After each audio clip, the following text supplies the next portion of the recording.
Halo teman-teman, Assalamualaikum warahmatullahi wabarakatuh. Saya Lailatul Setna Rizky. Di sini saya akan menjelaskan tentang Sistem Informasi Manajemen bab 2, yaitu Sistem Informasi untuk Keunggulan Kompetitif. Model Sistem Umum Perusahaan. Berikut adalah gambaran dari model Sistem Umum Perusahaan. Bisa dilihat, inti dari kegiatan adalah sumber daya input masuk, lalu diproses menghasilkan sumber daya output.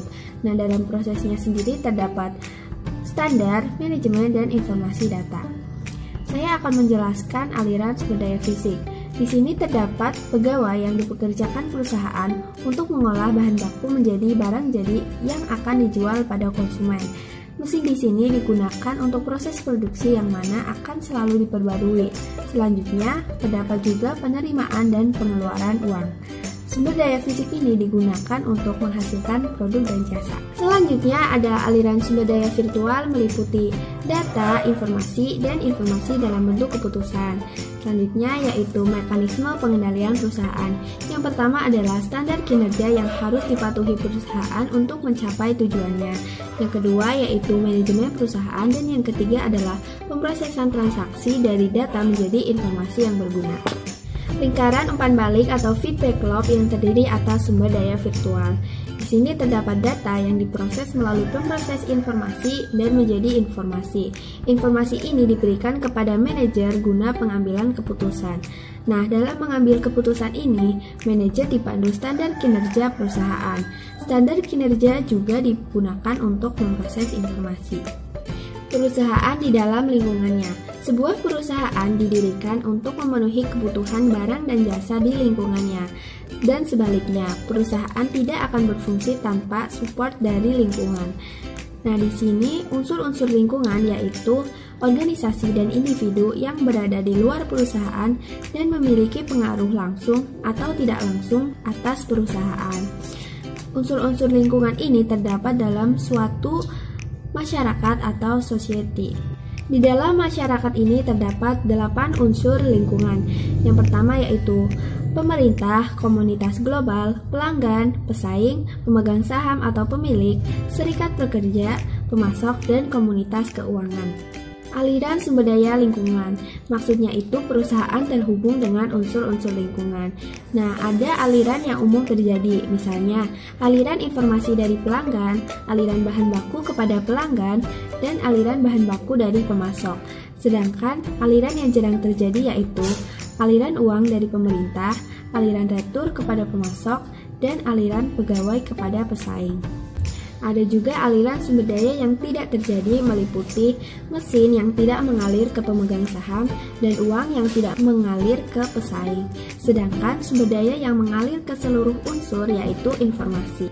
Mengelola aliran sumber daya fisik atau manajemen rantai pasokan. Rantai pasokan di sini adalah jalur yang memfasilitasi aliran sumber daya fisik dari pemasok ke perusahaan lalu ke pelanggan. Nah, manajemen rantai pasokan atau supply chain management di sini adalah mengelola aliran sumber daya melalui rantai pasokan agar tepat waktu dan efisien. Nah, di bawah ini adalah aktivitas-aktivitas manajemen rantai pasokan. Sistem elektronik. Seiring dengan mengalirnya sumber daya melalui rantai pasokan, semua informasi ini dapat dicatat, dilacak, dan diperbarui secara elektronik.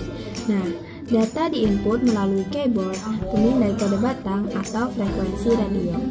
Manajemen rantai pasokan adalah salah satu aspek dari Enterprise Resource Planning, namun memiliki peranan yang sangat penting. Penggunaan sistem ERP yang sama oleh anggota akan membantu memfasilitasi informasi dalam rantai pasokan. Keunggulan kompetitif. Seiring dengan berjalannya perusahaan memenuhi kebutuhan jasa dan barang kepada konsumennya, mereka akan bersaing untuk mendapatkan keunggulan kompetitif. Dalam sistem informasi, keunggulan kompetitif ini berarti penggunaan informasi untuk mendapatkan pengungkitan di dalam pasar. Rantai nilai Porter. Menurut Michael E. Porter, perusahaan dapat meraih keunggulan kompetitif dengan menciptakan suatu rantai nilai atau value chain. Value chain di sini dapat diciptakan dengan melakukan serangkaian aktivitas nilai. Aktivitas ini berupa aktivitas utama dan aktivitas pendukung. Nah, ini gambaran dari rantai nilai Porter di mana terdapat aktivitas utama dan aktivitas pendukung. Memperluas ruang lingkup rantai nilai. Di sini maksudnya yaitu mengaitkan rantai nilai perusahaan ke rantai nilai perusahaan lain yang biasa disebut dengan sistem interorganisasional. Dimensi-dimensi keunggulan kompetitif. Yang pertama yaitu keunggulan strategis, yaitu keunggulan yang berdampak fundamental dalam membentuk operasi perusahaan. Pada tingkat manajerial tertinggi, sistem informasi dapat digunakan untuk mengubah arah perusahaan dalam mendapatkan keunggulan strategis. Keunggulan taktis, yaitu manajer tingkat menengah memberi spesifikasi bagaimana rencana strategis diimplementasikan untuk mencapai suatu keunggulan taktis. Yang ketiga yaitu keunggulan operasional yang berhubungan dengan transaksi sehari-hari. Manajer menggunakan teknologi informasi untuk efisiensi operasi agar dapat tercapai keunggulan operasional. Tantangan dari pesaing-pesaing global. Perusahaan multinasional adalah perusahaan yang beroperasi lintas produk, pasar, negara, dan budaya. Di sini terdapat induk perusahaan dan anak perusahaan yang tersebar di berbagai wilayah geografi yang berbeda. Nah, pesaing global yang dimaksud di sini yaitu organisasi atau perusahaan, bisa juga profesional dan staf. Tantangan di perusahaan multinasional. Yang pertama yaitu kebutuhan khusus untuk pemrosesan transaksi. Di sini yaitu penggunaan sistem informasi untuk mengatasi pengaruh dari lingkungan. Yang kedua yaitu kebutuhan khusus untuk koordinasi, yang mana tantangan koordinasi semakin besar karena harus melakukan kendali operasi atas anak perusahaan yang tersebar di wilayah geografi berbeda. Tantangan dalam mengembangkan sistem informasi global atau Global Information System di sini adalah sistem informasi yang terdiri atas beberapa jaringan yang melintasi batas negara. Kendala-kendala yang harus diatasi pengembang GIS yaitu antara lain, yang pertama kendala politis, misalnya akses yang terbatas ke komunikasi karena dikendalikan oleh pemerintah. Yang kedua, rintangan budaya dan komunikasi, yang mana interaksi dengan teknologi sangat bervariasi di beberapa negara, misalnya dalam penggunaan bahasa. Lalu ada masalah-masalah teknologi, misalnya sumber daya listrik mungkin tidak dapat diandalkan di anak perusahaan yang terpencil. Lalu ada kurangnya dukungan dari manajemen anak perusahaan, misalnya mereka merasa tidak membutuhkan bantuan dan tidak memperhatikan peraturan dari kantor pusat.